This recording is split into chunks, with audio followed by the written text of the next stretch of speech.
Dinajpur board পদার্থ দ্বিতীয় পত্রের এমসিকিউ এর সমাধান নিয়ে চলে এসেছি। কসেটের উত্তর: একের তিন, দুইয়ের তিন, তিনের তিন, চারের দুই, পাঁচের দুই, ছয়ের এক, সাতের চার, আটের এক, নয়ের তিন, দশের চার, এগারোর এক,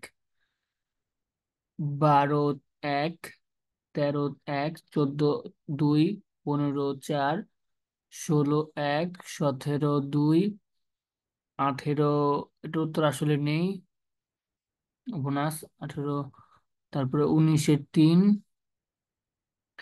20-এ 2, 21 4, 22 1, 23 2, 24 3, 25 3। সম্পূর্ণ ভিডিওটি দেখার জন্য ধন্যবাদ।